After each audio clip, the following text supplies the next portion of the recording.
check. Keep it alive through these lines I write. I keep it live cause I thrive. I might just blow your mind tonight. I'm so hyped, but it's no hype. From this height, it's direct hits on sight. I'm your type, lend me your ears to show you that there's something in me. I'm not giving up, I'm standing right here, holding these days hostage. And I'll make this my year. We turning fear into love, and the love's in the air. I love doing this cause nothing compares. Nothing can share that same type of feeling when you feeling them flares. They can't catch it, it's havoc, I rip to a tear. Switch a scenario, my stereos, I leave them impaired. Variables start to change and they're all in my range. I just gotta grab it, it's all mathematics. Every step is drastic, I make it fantastic. I'm trying to take your breath away, asthmatic. This is live through the stereo. Go and let it blow, blow through the stereo. I'ma let them know through the stereo. Yo, here we go through the stereo, stereo. This is live through the stereo. Go and let it blow, blow through the stereo. I'ma let them know through the stereo. Yo, here we go through the stereo, stereo. Yeah, just nod your head with it, so explicit and vivid. Every image is intricate, intimate. I put my all into it, no scrimmage and no rules. I'm a pro tool, hear my heartbeat, beat into the vocals. I'm so loco, lost my mind, oh no. It's ponderoso, dope, so no overdose, cause it's dope, yo. Man, this is house grown, mixed with some milestones. So I let the style flow down like the Dow Jones, bringing it with some foul tones, letting the crowd know we getting loud, so it's eardrum rudiments. Yeah, we bring it rude again. Move, little hooligan. Music for tuning in. Full time to the 10 days a week, same time, same place, same website. You can bookmark us, or you can catch us on YouTube if you missed the show. And if anybody wants to join in tonight, you can give us a call at 718-717-8296, and you can chime in. Just if you do call in, make sure you mute your mic until we get to you, and once we acknowledge you from the area code you're calling into, then feel free to join the conversation. And that's pretty much how we're going to run this thing tonight. We're not going to be joined by our co-host DB Schwartz tonight, but I am joined in the studio with by Carrie Wedler. How are you doing tonight, Carrie? I'm doing great. Thanks for having me. Carrie's one of our awesome team members here at the Anti-Media. She's also recently became our senior editor, and we're really happy about what's going on now with the Anti-Media and the way things are going with the team and everything. And we're also happy about everyone listening in tonight. So we got a lot of things to talk about with this whole Trump comments, and we have a big article coming out tomorrow on it, but we're gonna give a little bit of a spoiler tonight, I guess you could say. But this whole thing going on with Trump, and we've been seeing it unfold over the weekend, because he called McCain. He said McCain's not a war hero. Even though John McCain was captured in Vietnam, and we all know the story, he spent years and years as a POW.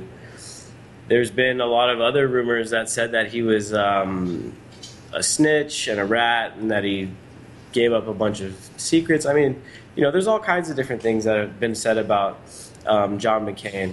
I mean, you name it. I mean, there's so many horrible things. I don't want to discredit anything that he's done or whatever as far as all that old stuff, but if we want to be kind of relevant with it, we can look at what McCain's doing today, and basically what he's doing today is more criminality, more or less, I would say. I mean, the guy is literally putting so many people's lives in harm's way by the votes and by the policies and by the lobbyists that influence him, and the way that he puts out this pro-war propaganda in the media. I mean, this is stuff of nightmares. I mean, this is the kind of stuff that helped cause the Iraq war to depose Saddam Hussein. So, I mean, nowadays what he's doing is horrible.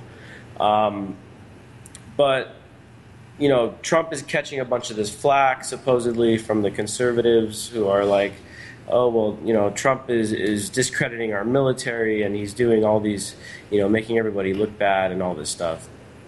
But the media has now turned it into a very, very much a feeding frenzy.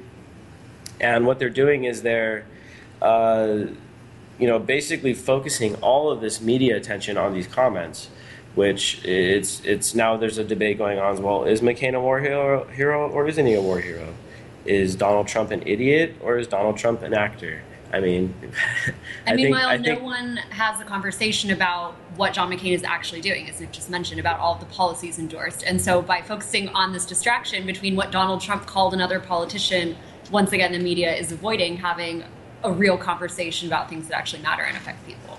Exactly, once again, and it seems like this is the pattern that we keep seeing, and hopefully the article we post tomorrow will make somewhat of a splash in this conversation. We'll see.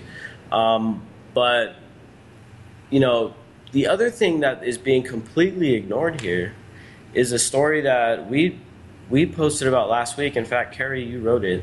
And it's about how almost a third of veterans that are trying to get health care end up dying before they even receive the care. And so this is just, this story to me is something that I thought was going to be like the biggest story for like a month. Like it should have been headline news for a month. Over 200,000 veterans die while they're waiting for health care. I mean, that's just crazy, right? What do you think about this story? I think that in a country that claims so aggressively to support their troops, that I think honestly the reason that this story didn't pick up is because if people have to acknowledge that, they have to acknowledge that there's something wrong with the system.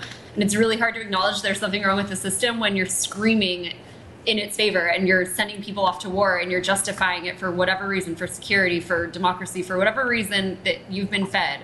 I think that it's to acknowledge that the veterans that you allegedly support by sending them out to war or sending them back into tours of duty, to acknowledge that they're really being mistreated, I think is too much for a lot of patriots to handle. I think that if they were to acknowledge that, they'd have to have a real conversation. Well, why aren't these veterans getting care? Does the government really not care about them? Oh my God, if they don't care about them, maybe that's why they're sending them to die for corporate profit, And I think that for a lot of people, it gets a little bit too much to the core of this country's problems. Yeah, I think you're right, and it is a really tough conversation to have because it's actually people's family members being killed and this, that, and the other. And I also, sorry to interrupt, I don't want to forget, but I think to clarify too, this wasn't a report the VA did to find out like, hey, what's the problem? Like, why are so many people dying? It was part of a report on accuracy in like accounting within the VA, and it's a leaked document. This is part of a much bigger document that's really just cataloging record keeping. And there happens to be a page on it about all of the veterans that died waiting for care. They didn't set about with the interest of making sure that they were treating people better. It was just it's just cold hard facts. It's cold hard data that they happen to keep track of. And luckily a whistleblower raised awareness about it, but he had raised awareness about it last year and no one cared. So he tried again, and once again, the story really didn't do much. And as this story comes out, it's like, okay, over the weekend, this should be, we're thinking like this is going to be the big story over the weekend. And like people are going to lose their jobs over this shit. Heads are going to roll. I mean, this is going to shake up, this is going to be huge, right? And then it's like, okay, no, let's have like 3 or 4 news reports on that. And then let's go ahead and focus 500 news reports on Donald Trump. And like, that's literally what happened. And so this just, it kind of just goes to show the distractibility and like the intention of the corporate media, the old stream media, like Derek's been calling it. It shows their intention, and like this is what they do. They don't, when they get the green light, it's like, okay, we can cover like a certain bit of corruption just to show people that we're still covering corruption and stuff. But when it comes to like these really big topics, like 200,000 people dying waiting for healthcare that are supposedly under the government's care, that stuff pretty much gets swept under the rug, and there's like these stupid meaningless comments because neither Trump nor McCain are ever going to become president of the United States. I mean, all of this shit is going to be meaningless in like 2 months. I mean, it's meaningless right now, but it's going to be apparent that it's going to be meaningless in 2 months when Trump drops out of the race. And then it's going to, all that fuss was for nothing. Yeah, it was for nothing. But it does go to show, one, it goes to show the media's intention and how they're going to use, during this election, how they're going to treat major stories that end up coming up. All these huge stories that could make or break whole entire political parties are going to get swept right under the rug, while these little tiny little gossipy news bites about Donald Trump saying that John McCain's not a war hero are going to be the things that are going to be like dominating, like majorly dominating the airwaves on TV, even online, and even people on social media. Thankfully, my friends aren't diving into the mess for the most part, but at the same time, this is like, what a lot of people are talking about right now, and it's pretty sad. It's a pretty sad state of affairs when people are taking Donald Trump's remarks seriously. Well, and that's the thing I want to clarify too, is that, I mean, we're sitting here, we're talking about the influence of the media and how the media really manipulates people into holding certain values and into being interested in certain things. And I think to a great extent that's very much true. But I also think that at the end of the day, especially talking about this veteran story, something that you hear a lot from the right that's, that endorses foreign policy misadventures all the time, it's about personal responsibility, right? So there are these people who think that, well, we should be taking care of ourselves. It's the responsibility of the U.S. government to be spreading democracy, or whatever you want to call it, whatever euphemism of the week they're using. But at the end of the day, these are people who, as much as they can talk about this, they're the ones who are so motivated by the possibility that their Social Security might be cut that they're out in the streets protesting. But they're not bothered whatsoever by the welfare of the veterans that they're sending out into war. And so, yeah, we can blame the media, we can blame the manipulation, and it's really relevant. But at some point, you do have to ask the citizens. You have to say, well, what the hell is wrong with you? How do you not care about this? Like, you can't blame the media for this. Not that they would even blame that, because they don't see a problem with their misplaced. But I just find it very ironic that a sector of the population that's takes so much pride in personal responsibility and in the military just flouts all of those things because it's too much cognitive dissonance for their feeble brains to handle.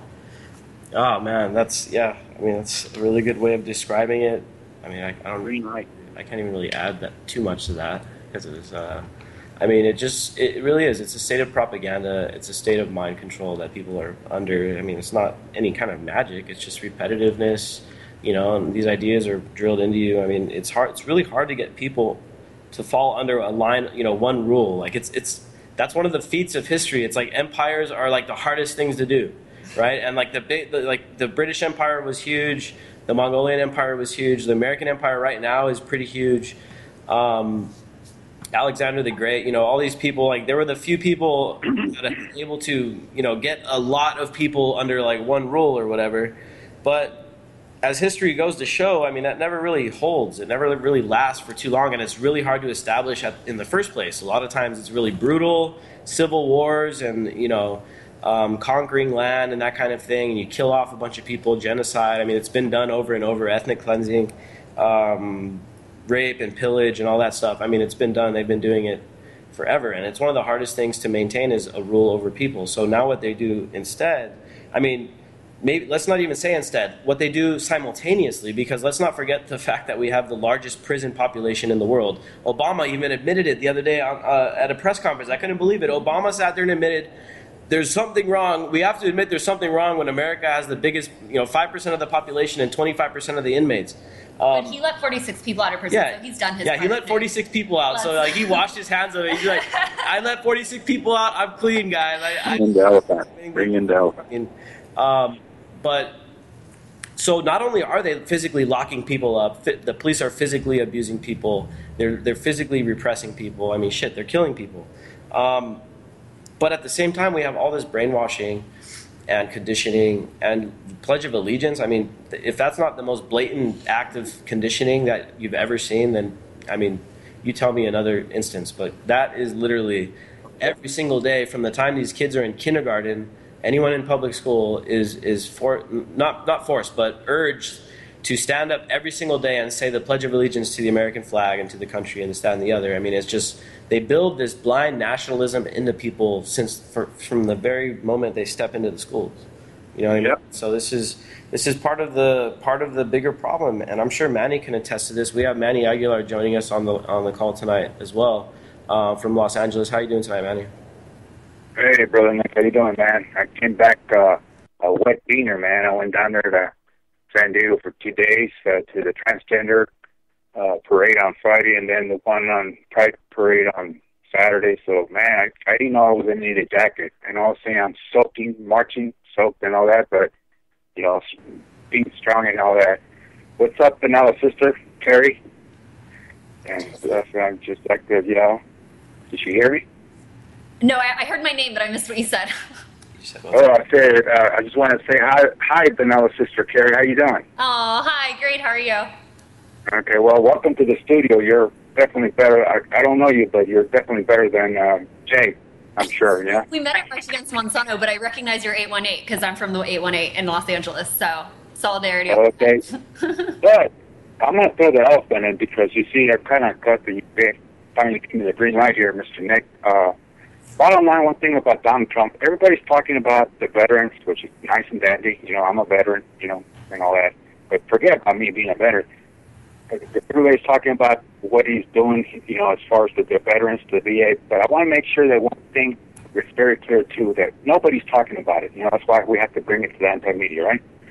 Is one of the worst things that this country is doing right now to veterans, you were using undocumented immigrants from Mexico to go to wars and to be in the service, and they're supposing you can't be in the service if you don't have at least a green card. Well, the government was so desperate they put them in anyway. Well, now they deported them to Tijuana, you know, so that's one right there, you know.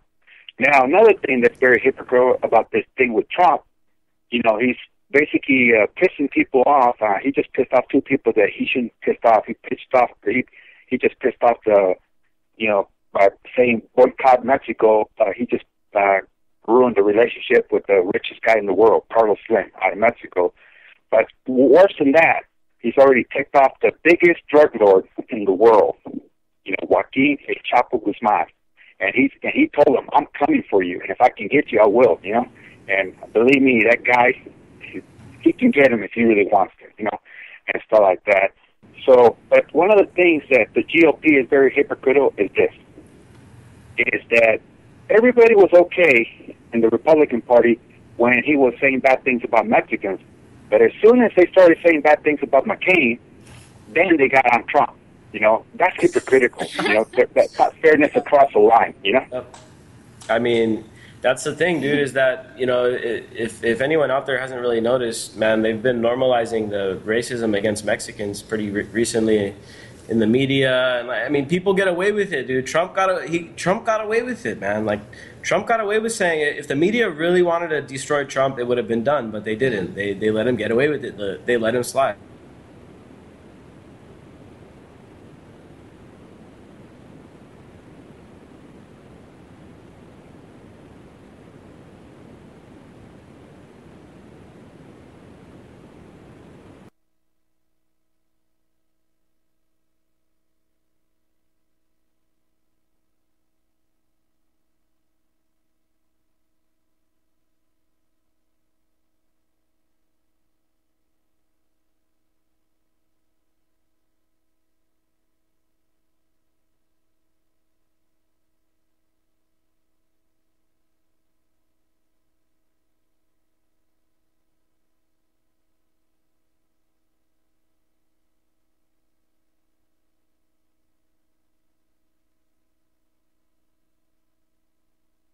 You know, there's a reason why the media is covering it. It's because they're getting ratings from it. And to go off of what Manny said, you know, all of these Republicans are totally cool and they feel represented when they hear Donald Trump being so hateful toward an entire group of people, like millions of people, and they're totally fine with it. And keep in mind, these are people who probably provide services to them, and good services at a good rate. You know, like they're people who are just here to work, as we've talked about a lot on this show. But the second you call out a corporatist, fascist warmonger, one of them, not all of Congress, not the entire government, not the American flag, just one corrupt politician, and no one can handle it. Yet Donald Trump is still up in the polls, which blows my mind. I don't know who is supporting him at this point. Exactly, and let's not hide the fact that John McCain is a total scumbag. I mean, I don't care what he did in his past in Vietnam or whether he was a war hero. I mean, whether Vietnam was even a war that should have been fought. I mean, I don't even want to get into any of that stuff. What is he doing right now? It's just horrible stuff. He's just the worst of the worst. I mean, everybody, even Republicans don't even like the guy. I mean, he's just the biggest warmonger out there, and he's unhinged. He's like, you can tell his brain isn't all there anymore. I mean, it's like, it's not even him talking. He's just like reading off the script, it seems. And he's also prone to Freudian slips as well. I mean, how many times has he said that we're arming ISIS? He's already said that like 3 times on TV. Like, we're training. He's like, how many times has Rand Paul met with ISIS? I have, and we talk to them all the time. And then it's just like, dude, man, this guy is just completely unhinged. And as Carrie was mentioning, why is the media all of a sudden jumping to his side? And trying to defend him. Nobody likes this guy. Everybody hates him. Why are they trying to defend this guy? Well, but I literally think they're trying to see how stupid people are. It's like sometimes I look at these stories and I see Donald Trump running. And if you watch this guy in his video clips, it looks like a reality show. I'm not even lying. Like he looks like he's like acting, and it's like are they literally? Sometimes I see it and I'm like, are they actually just trying to see how stupid people are? How much shit can they get away with? Can they take the most heinous politician in the country and make him into a hero overnight?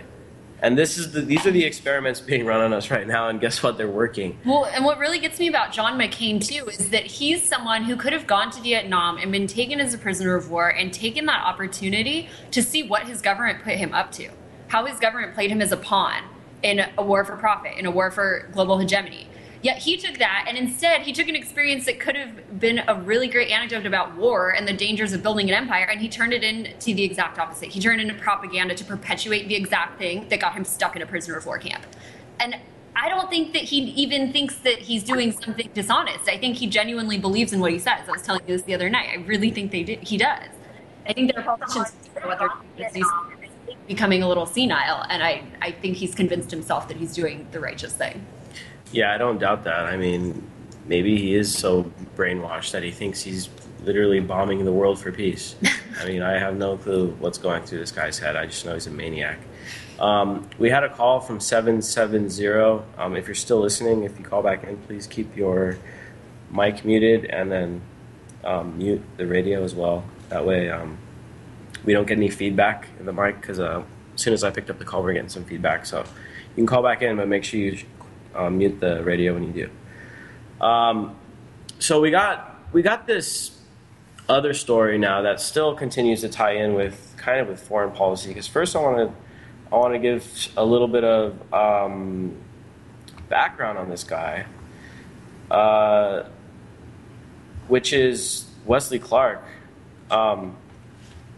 And we've covered this guy on the anti-media before, because back in 2003, I believe it was, he made some comments about how the U.S. was going to go and conquer like 7 countries.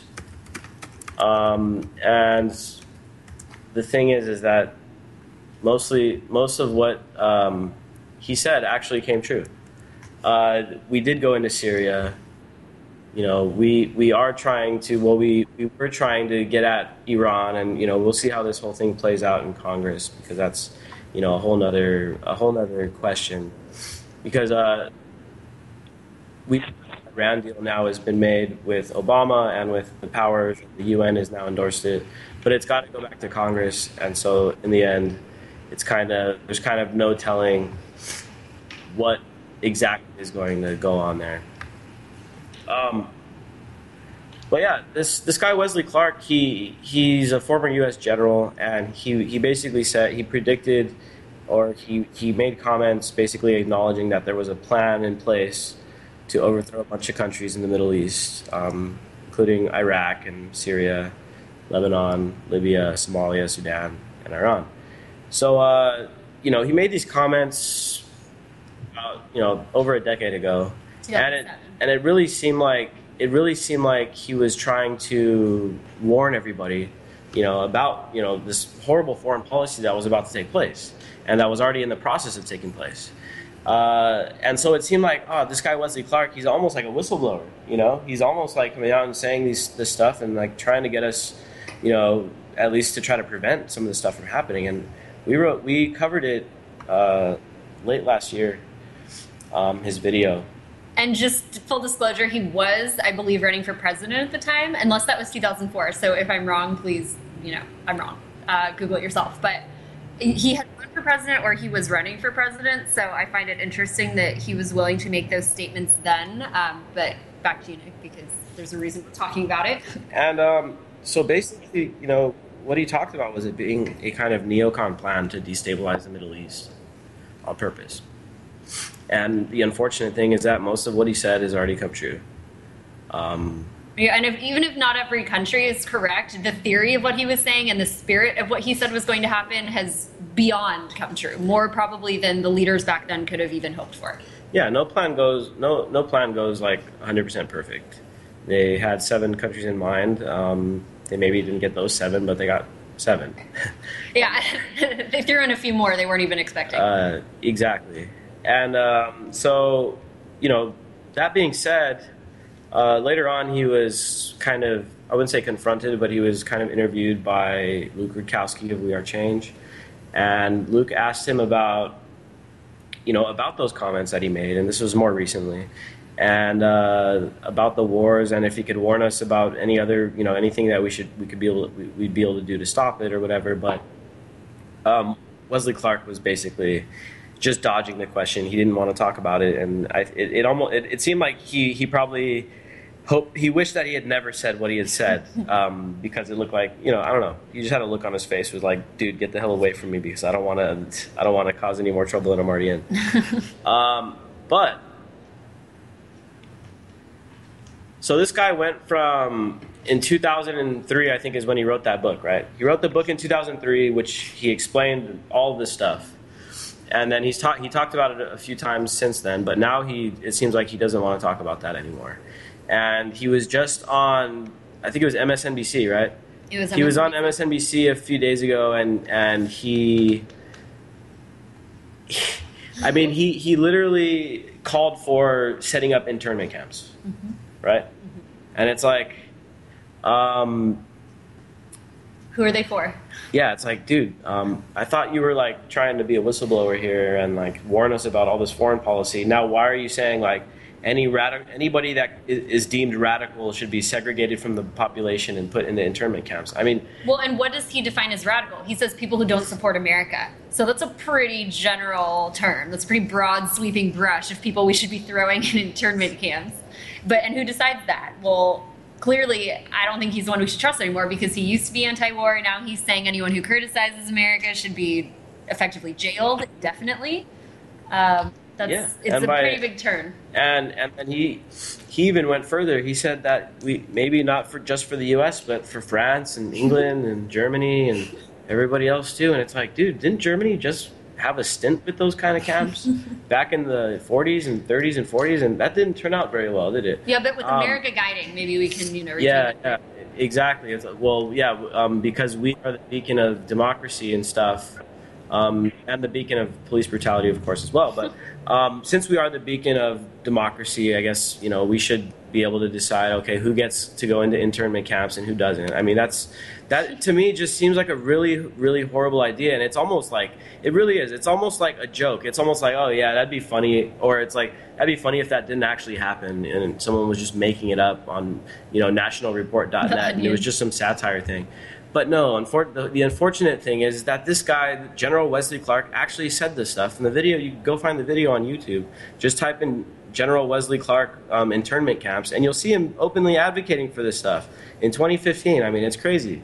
But it kind of goes to show these people are ready and willing to capitalize off of any terror attack that happens. I mean, this recent one in Tennessee, I think it killed 4, right? 3 at first, and then another person died a day or two later. And it was a Muslim guy. They don't know the exact motive yet. They have been looking into his travels to the Middle East and this, that, and the other. But the fact of the matter is that you got guys like Wesley Clark, which really does come off as like a nice guy. He really seems like a genuine person, and especially in the older videos where he's trying to warn us about stuff, it's like, dude, man, this guy actually cares about us. But now he's coming out, the same exact dude, and he's like taking this, few people get killed in a terror attack, and it's like, okay, internment camps for everybody. And it's like, where's the middle ground here? But it goes to show that, like, regardless of the circumstances of a tragedy, whether it be, a school shooting or a terrorist attack or a right-wing extremist, whatever, they're going to take these little events and they're going to try to maximize them in the greatest way possible towards more and more of a police state. And that's just kind of the trend that we've been seeing for a really long time. And that's kind of the overall trend in government. Government, they don't continue to write less laws or like repeal laws back. they just write more and more laws. So the amount, like the pyramid of laws, just keeps growing and growing and growing. Like as long as one government exists, well, for the entire existence of that government, it's just going to continue to grow bigger and bigger and bigger and bigger. More laws on the books, more this, more that, more policing, more spying.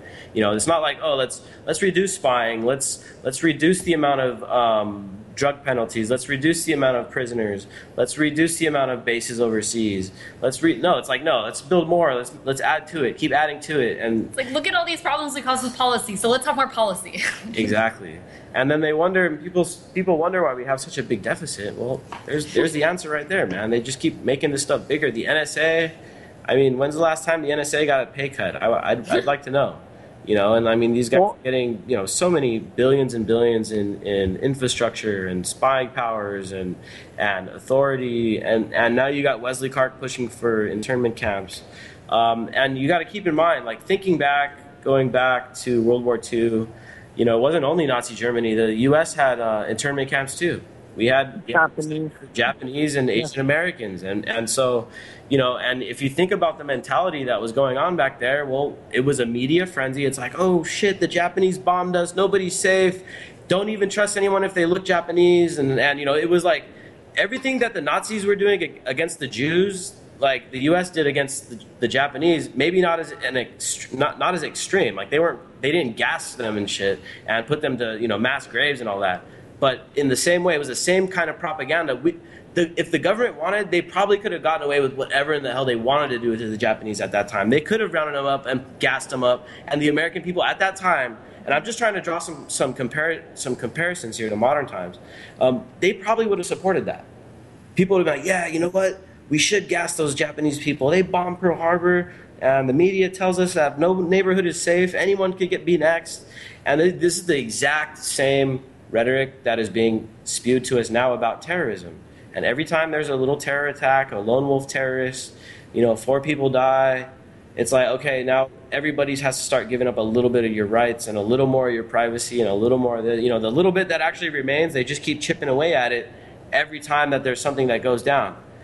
You know what I mean? And so what they don't publicize is that the crime rates, you know, the violent crime rates are actually like the lower are down, you know, and like the likelihood of getting killed by a terrorist is like, you know, you have like 58 times the chance of getting killed by a cop as you are being killed by a terrorist, you know. But these aren't the stories they tell us. Like, dude, the terrorism is out there to get you. You got to be scared. You got to support us no matter what we do, you know. And this is what these guys like to, you know, this is the agenda that's being, you know, shoved down our throats. Well, and actually to highlight a slight difference, if you look at the internment of Japanese people in the 1940s, you know, the reason that they were interned is because they came from a certain background.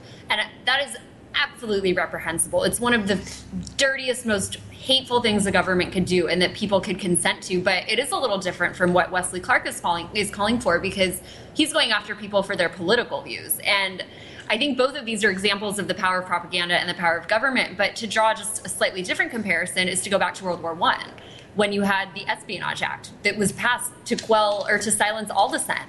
So I think that you know, that still is relevant today, because that's the act that Obama has used to go after Edward Snowden, to go after Bradley Mang, to go after all these people who have been trying to reveal things the government has been doing. So whether you're interning people because of who they are or because of what they believe, it's really irrelevant, because at the end of the day, both represent oppression and silencing people because of things that are not inherently violent and collectivizing people. And what many people don't even realize right now is that there are internment camps right here in the U.S., and they're using them for women and children coming up through the border. They're being placed into internment camps. Manny, I was hoping you can talk about that a little bit too. Yeah, well, basically they're putting them down here just like they did the refugees out of Murrieta and stuff like that. And one of the things that I saw in Murrieta a year later, the same thing that we heard the first year, the same thing happened in Arizona, is that people sometimes, the government has a policy of putting so much fear into people here that it kind of makes everybody panicky. Like the Mexicans are taking over, or the immigrants are committing crime, which obviously immigrants are actually the least that commit crimes, you know, and stuff like that. You have a better chance of getting killed by somebody that's already born in the United States than anything else, you know. And so they're just handling. One of the things that is happening is that, you know, the private jails are making money off of these refugees and undocumented workers. I mean, it's just, the immigration system's another scam, and the whole jail system's a scam anyway, stuff like that. And then the state has to basically, just like the feds, immigration has to have so many people locked in so that, the private jails can continue. And so they take in these young mothers and stuff like that. And, oh my God, I'm getting emotional now already. Take them away from their kids, and then they put the kids somewhere else. So they lock the kids and the mothers in two separate facilities and stuff like that. And it's really, really, really, really sad and stuff like that, And then you got people who are listening to, to Cruz. He's an immigrant, and he's anti-immigration, It's just like that. I mean, he scares the hell out of people in the Latin community and stuff like that, And it's kind of sad, because we put fear into people here, and they go on that, and it's not a good thing and stuff like that, And it's just like right now, what's going on in South Carolina with the Panthers and the KKK and stuff like that, I mean, it's all about, these people are taking over, blah, blah, blah, There's more blacks and Latinos than white people and all that, and it's just hate out there, stuff like that, Yeah, man, exactly, dude. And it goes back into a lot of this conditioning stuff, I think. People, the fact of the matter is that the U.S. economy is just not, and probably never will be what it used to be, right? We've passed our prime. Every empire has a peak, and it unfortunately looks like the U.S. is pretty much just peaked out maybe 15 years ago or so or whatever.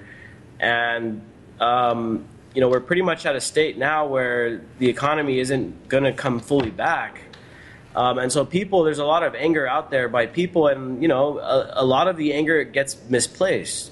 And so people are underneath most of all the hate that's going on right now, the uncertainty, is people not knowing how they're going to pay their bills, right? It's economic, and people are like worried that, okay, man, well, the economy's messed up. Who's at fault?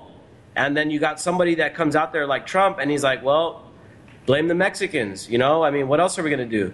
And then, and then so it deflects. It takes the conversation away from looking at structural issues, looking at actual policy issues, looking at like the whole system as a whole. And we're just like, well, you know what? No, the problem isn't anything about that. It's just like, just blame the Mexican people, and it's their fault. And it's not just here in the U.S. where they're now, like, the scapegoat is now being Mexican people, and undocumented immigrants are being used as a scapegoat. It's all over the world. Look at Greece. Greece has one of the highest problems with anti-Semitism and anti-immigration sentiment because of the economic situation in Greece, man. And Greece has been all over the news because of the financial meltdown, the default on the debt, the renegotiating of the bailout, and, the IMF and the EU and all that stuff. I mean, all that stuff is causing a lot of anger, and the people in charge, you think the people in charge are like, you know what, we're the problem. We've been messing up this whole time. We mismanaged your guys' funds. I hope you understand.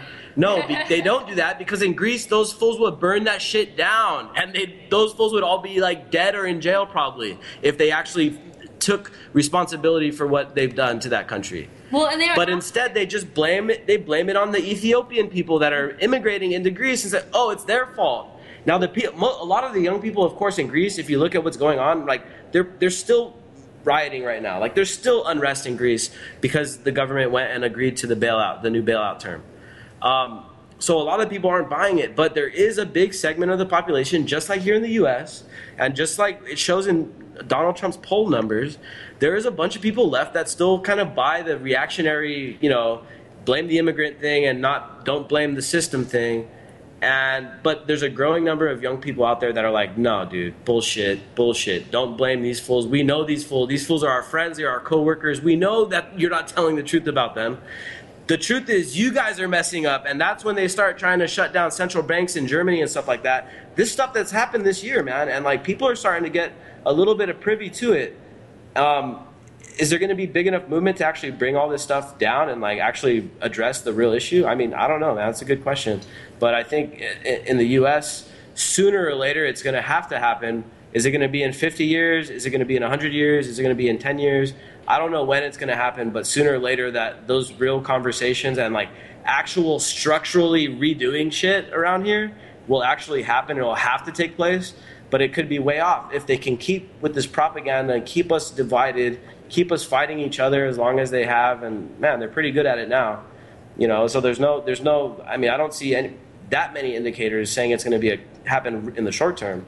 I think we're making progress, especially with shows like the Anti-Media, with websites like ours that are actually trying to address these hardcore structural issues to the very core, like the Federal Reserve, central banking, and all that stuff like that, the monetary system. Actually, people learning about that stuff, it's growing, but I don't see it growing as so fast that it's going to be in 5 years from now, everyone's going to know that the Fed is causing a lot of the economic hardship for the working people in this country.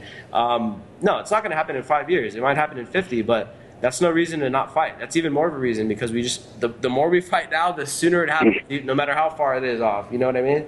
Yeah. Give me an update, Nick, on something too. For instance, for Latinos, the most racial in numbers, basically the studies have been said, is Texas. Texas is actually considered the most racist state anyway for everybody. And then number 2 is Arizona. Well, one of the things that's happening for us right now in Texas is that a mother comes here, she's undocumented, and the baby's born in Texas, and now Texas doesn't want to give them a birth certificate. Well, you know what? Mexico's not going to give them one because they're not born over there. They're born here and stuff like that. So what are you doing to these poor, innocent babies that are born? They have no say-so if their mother was here undocumented or not, or whatever, you want to call it, They can't be stateless and stuff like that, because it brings me back to the people what's happening over there in the Dominican Republic, trying to make those Haitians that have been there for a long time now, get the hell out. They don't belong to, they're stateless, basically, like you say in the United States, yeah? Well, and as far as the birth certificate issue is concerned, I think my fundamental problem with that is the very notion that we should have a government officiating when a human comes onto this planet and in what location. And the fact that Texans are just so absolutely bothered by the fact that someone who may not exactly be an American was born on their soil just so shows, I think, how deeply ingrained the idea of nationalism and borders are. But just to bring it back to this whole divide and conquer thing, I wanted to say, it is a very old strategy. It is an old tactic. If you look at Germany before World War II and after World War I, the country was in economic disarray because of the Treaty of Versailles. And so the country was broke, and that's how a lot of anti-Semitism came about.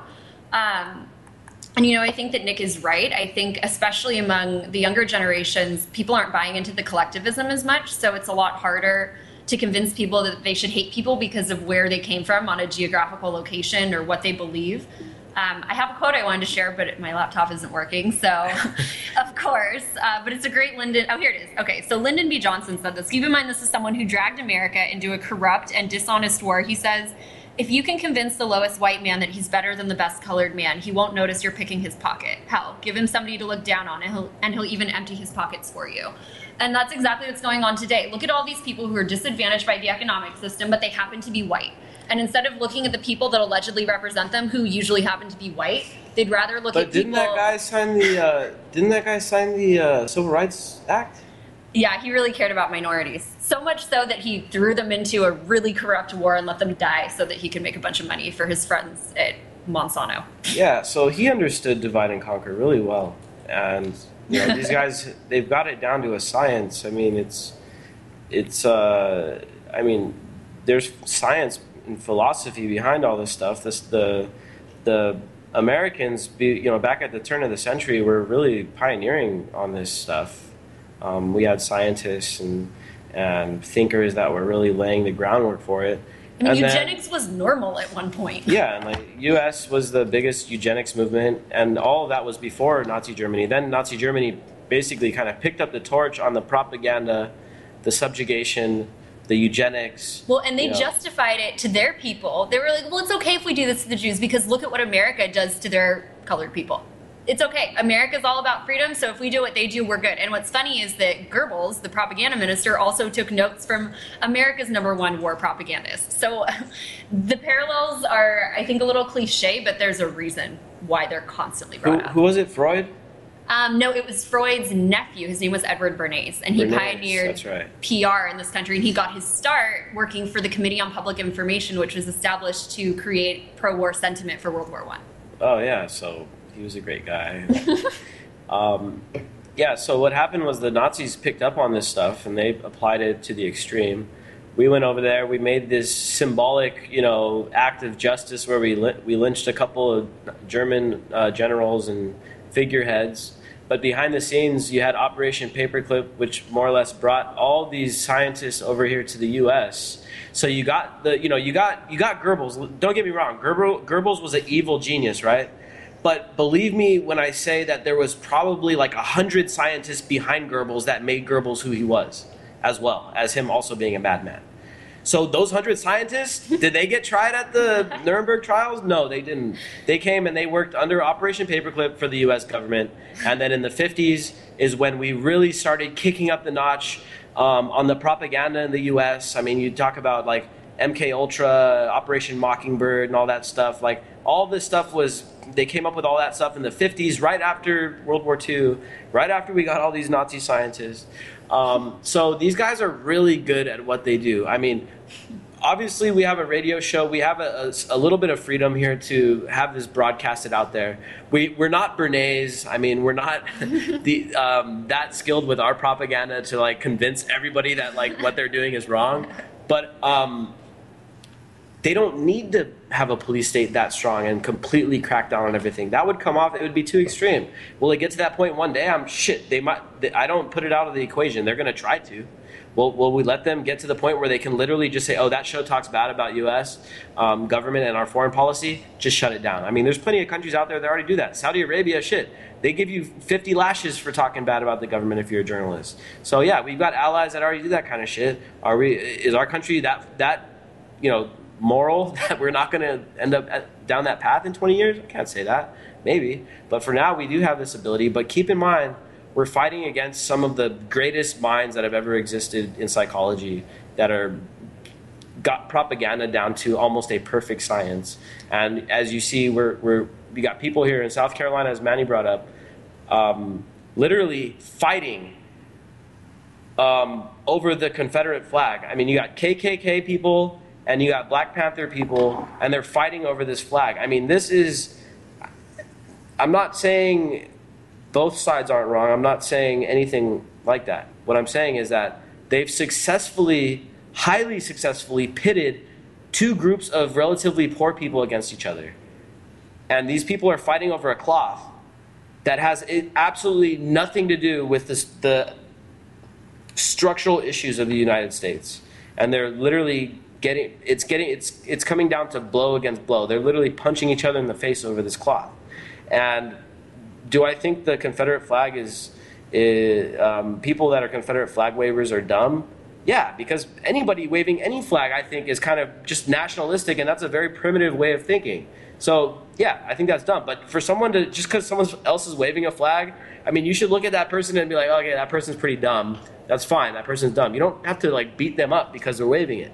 You know what I mean? So, both wrong, but in the end, it comes down to this larger theater that we have to deal with, which is the divide and conquer, the propaganda, and the way that they play everybody. All the poor classes, all the working classes, you play them against each other and have them fight it out, duke it out in the streets.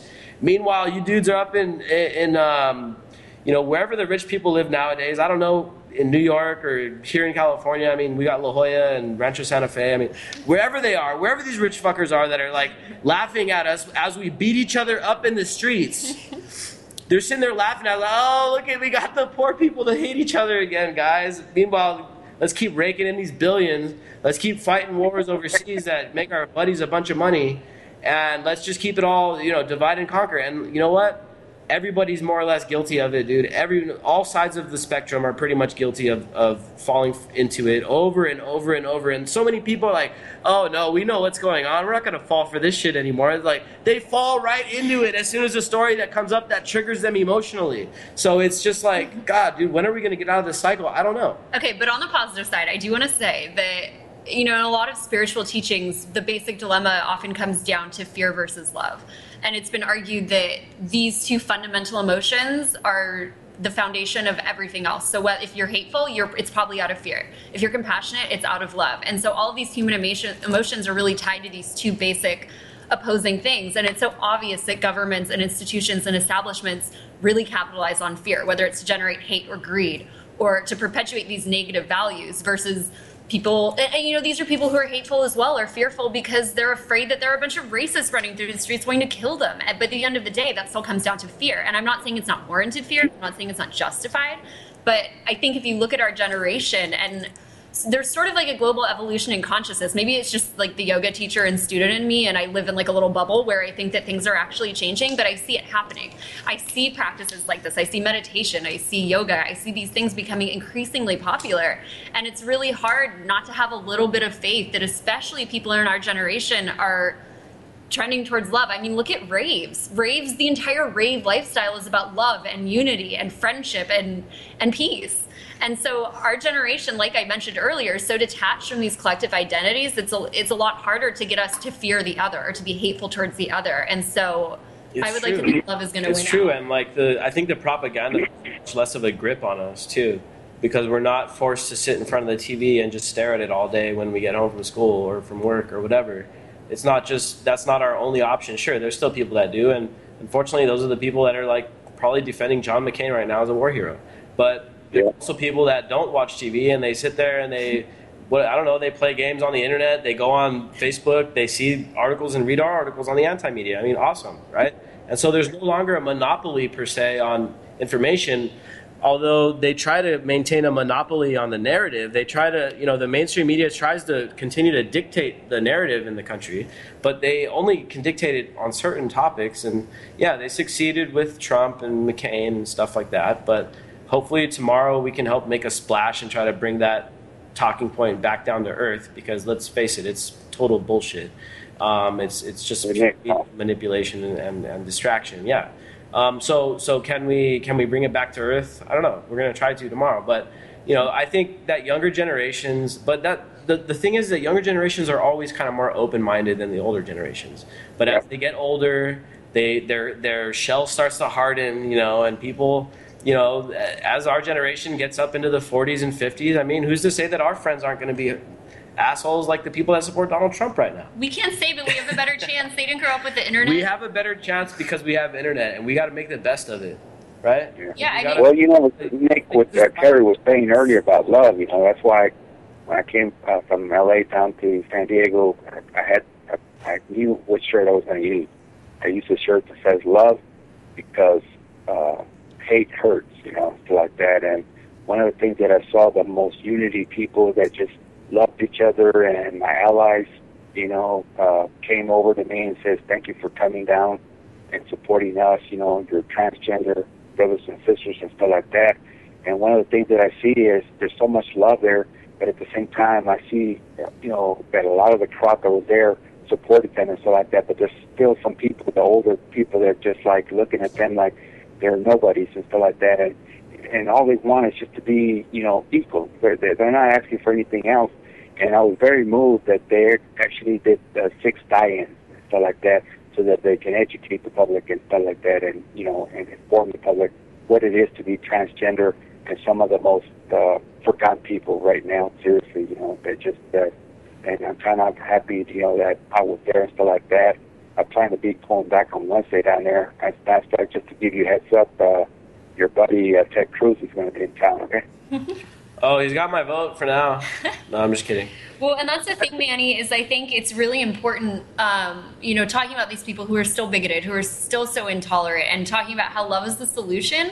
On that note, they need our compassion, they need our love more than anyone. These are people whose worldview is so warped, and they're so fearful, and they're so hateful that they let it affect their well-being. These are people who are outraged that some people are coming into this country and crossing an imaginary line because they're seeking a better life for their family, which is the entire foundation of this country in the first place. These are people who are so hateful, but they hear things Donald Trump says and they go, oh yeah, that represents me. These are people who are so twisted that they need compassion so much. They need kindness. They need to know that there are people in this universe who, in spite of all of their hateful rhetoric, are still going to give them love anyway. Yeah, and it's like the American dream, but it like only applies for some, apparently, for some of these people. But I think you're right. I mean, a lot of these hateful people out there just need some therapy. Honestly, man, go. You got Obamacare now. Go to the damn doctor and get yourself some therapy. Just don't, if you can avoid it, don't take the SSRIs and all that stuff, and smoke weed first and try it. Exhaust all other options before you go on the prescription meds. I mean, I know some people have to be on prescription meds, and I'm not knocking that, but exhaust everything else first and make sure that it's not something you can solve, holistically or whatever before you delve into the SSRI stuff, because Take some CBD a lot of these drugs that these doctors are prescribing, we've been covering this stuff extensively lately, because man, it's turned into an epidemic. The legal drugs, the prescription pills, they're killing more people per year than all other illegal drugs combined. Yeah. And it's prescription medications being abused and sold and bought and whatever, etc. And it's now become like one of the biggest problems in the entire country. But yeah, man, I mean, a lot of these people just need some help. They're just misled. They listen to Sean Hannon. They're angry people. They're concerned about their economics. They've got a lot of anger inside, and probably they've been screwed over in life a lot of times. I mean, we're talking about people that were probably in a huge way affected by the 2008 financial crisis, the housing bubble. A lot of these people probably went underwater in their mortgages. They're looking for somebody to blame, dude. And unfortunately, if we allow it to happen, it's going to be blamed on Mexican people, and that's what they're doing right now.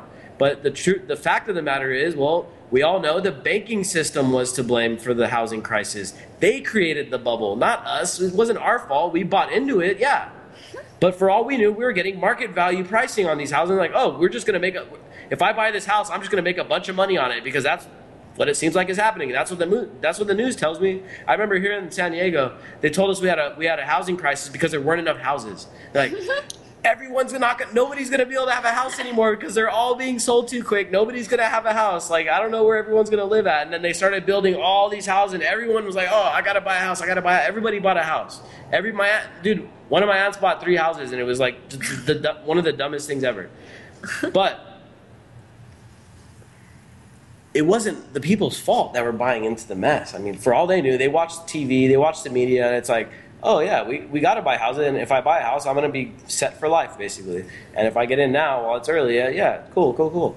But like this whole idea, and like we come to find out later that there was all this mortgage fraud, and there was all these subprime loans, and all this highly risky behavior. In fact, some of these banks were betting against the investments themselves. Like, these guys made the bets on these mortgages, and then they bet against it. Like, it's like, what the? And none of them went to jail either. It's like, what the hell is going on? It's not the people's fault that they were defrauded. I mean, it's like victim blaming. You can't say it's their fault. I mean, yeah, they were misled. They may be brainwashed and all that stuff, but you can't blame them. But can we make enough waves to pull them out of it?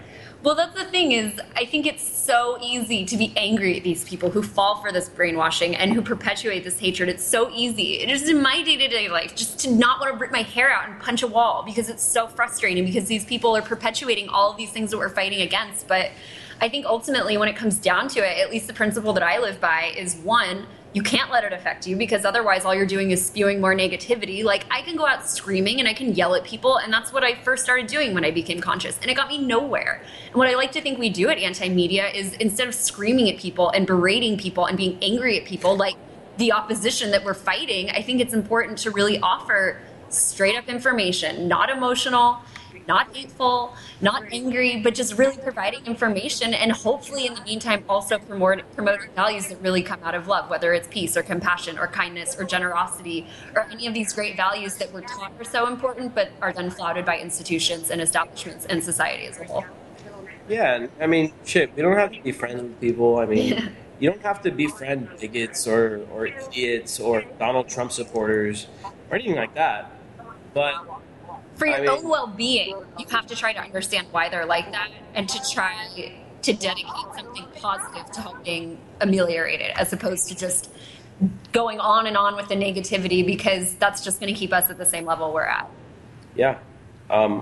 We got to have solutions. People, it's time to rebuild the from the ground up. From the top up. What's wrong with doing everything? That's probably... Good night, Nick. Good night, Terry.